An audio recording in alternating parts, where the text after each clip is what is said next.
Hello, my name is José Castro, and this is my argumentative exam.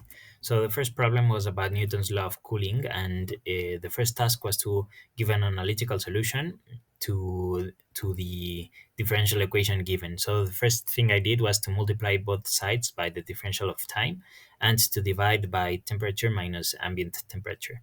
Then I integrated, I solved the integrals, and I moved the c's together, which I just labeled as another constant since they are both constants. And finally, I used exponentials to cancel the logarithm on the left hand side, and then I expanded the right hand side mainly on the part mainly because of e raised to the power of c3, which is another constant that I just called c. And I solved for t, which gave me my result. The second part was an interpretation of the constant c.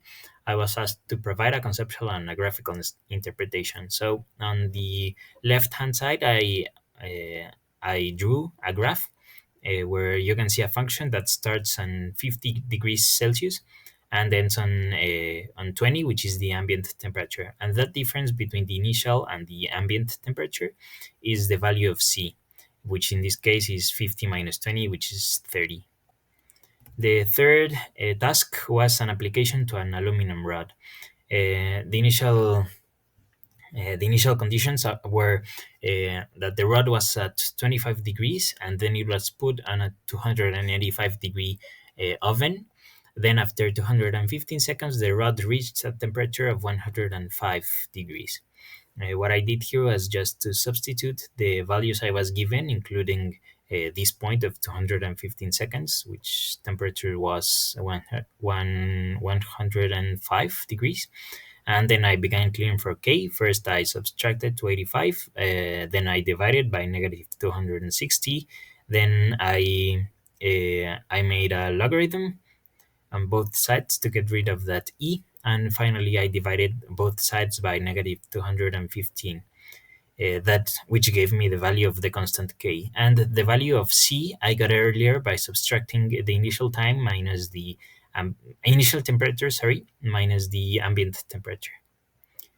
Then it was an application of this equation. I just substituted the values I got, which were c, the ambient temperature. C has the value of negative 260. K has the value of a negative logarithm of 9/13 times 1 over 215, and the ambient temperature, which is the ovens, it was 285. The next part was an application where in this same application, after reaching 285, the rod was removed from the oven and placed back on the shelf, which is at ambient temperature of 25 degrees. And the question is, how long will it take for the rod to cool down to 26 degrees? The first thing I did was to substitute again all the data I had. I just realized that I'm missing on the first equation plus 25 at the end, which is the ambient temperature. But regardless, I did still put it on the next part. I just subtracted it then from both sides to get to clear for t, which I got a result of 1 on the left hand side. Then I divided both sides by 260. Then I applied a logarithm to get rid of that e. Then I divided both sides by negative k, and I got the time that I was asked for, which has a value of 3,251.19 seconds, which is equal to 54.18 minutes. An important thing to note here is that I changed the values of the initial temperature and ambient temperature for the corresponding values, since in this case it is cooling. The value of C is positive, whereas on the previous case, which was a heating process, the value of C was negative 260. Next part is a MATLAB simulation for the analytical solution. I'm going to show the next as well, which is another simulation just using Euler's method. As you can see, both graphs are practically identical, which means the Euler's method I used is pretty precise. In this case I used a differential of zero point 0.1, which well makes it practically impossible to notice the difference. It is also important to note that I plotted two asymptotes. The upper asymptote is the ambient temperature asymptote for heating, and the lower one is the asymptote for cooling. And well, as you know, these asymptotes are lines or values that will never be crossed by the function. The next part was problem two, which was heating seawater with a high power electrical heater, which was a 1000 watt electric heater that was put into a container with zero point 0.8 liters of seawater. And the first thing I was asked was to derive an explicit expression for temperature in function of time using the heat transfer equation. The first thing I did was to divide both sides by t, since since it's missing, it's the way to get it in. Then, since the left-hand side, I got Q divided by T. This is equal to power, since Q, or heat, is measured in joules and time is measured in seconds. I just substituted that Q over T by P. Then I just expanded the delta of temperature, sorry, and I solved for temperature, which is simple algebra.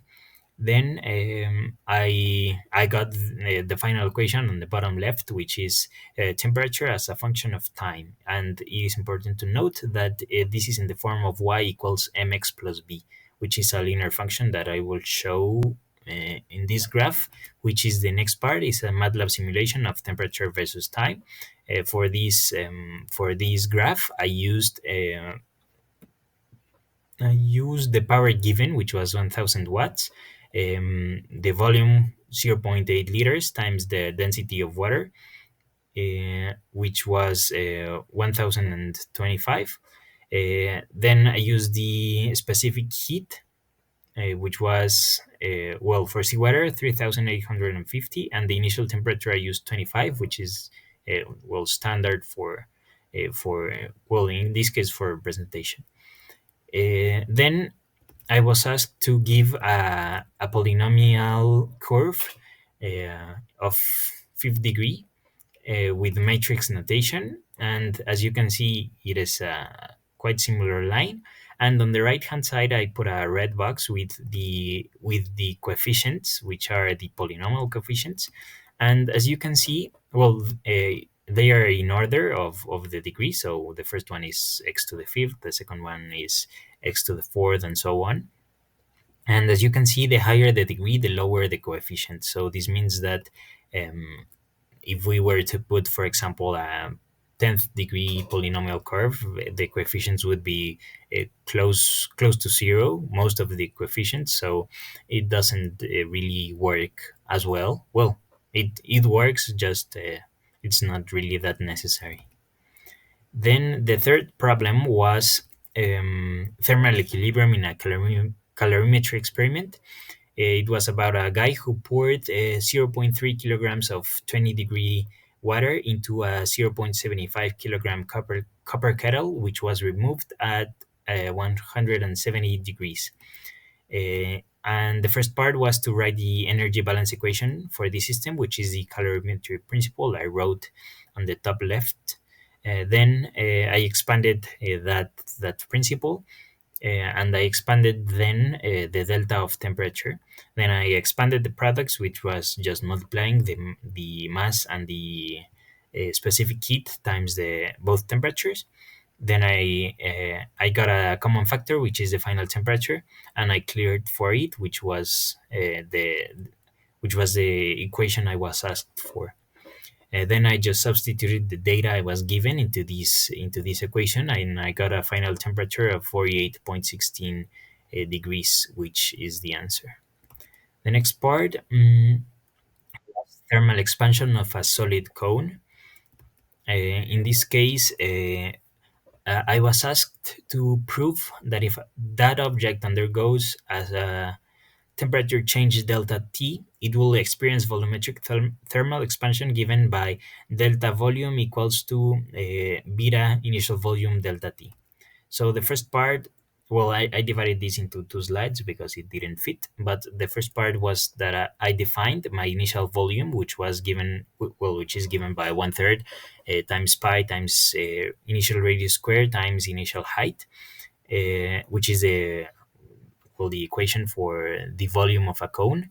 Then I wrote the equation of the volume, which is initial volume plus delta of volume. Then I wrote the delta of radius, which is equal to alpha initial radius times the delta of t, and finally the delta of height equals to alpha initial height times the delta of temperature. So then I began expressing this equation at adding the corresponding deltas, which is just the the equation on the top middle expanded. Oh, sorry. Then I well, I wrote it twice, but well, it doesn't matter. I expanded the square first, then I expanded again by multiplying both parentheses. Then I expanded the p thirds, which is just a multiplication, and then the first term on the right is equal to the initial volume, so I substituted it, and I made a common factor, which is pi thirds times initial radius. uh, then I got back in. I got from the the equation on the top middle, which is the volume equation. I just cleared for the delta of volume, and I substituted back in what I already got before, which was just to cancel out the initial volumes. Then I substituted back the delta of radius and the delta of height with the linear expansion equations. Then I just added the like terms and I simplified to get beta, initial volume, delta of temperature. Uh, and in this case, 3 alpha is equal to beta. The next part was the calculation, which was just to substitute the values I was given in the problem, which was a thermal expansion for a cone with an initial volume of 10.5 liters and a temperature change of 250 degrees. So I just substituted everything. I made a unit conversion, well, two unit conversions from liters to cubic meters and from Celsius to Kelvin. And as a result, I got 0.0107 cubic meters as a final volume, or in other words, 10.69 liters. The next part was a temperature change analysis, which was given by the graph I also drew here. And the question was, does the temperature of gas increase, decrease, or remain constant? The answer is that it increases, since using the ideal gas formula, well, equation, uh, we know that temperature is equal to pressure times volume divided by number of amount of moles times the gas constant. That means that if the pressure and the volume increase, that means temperature increases as well.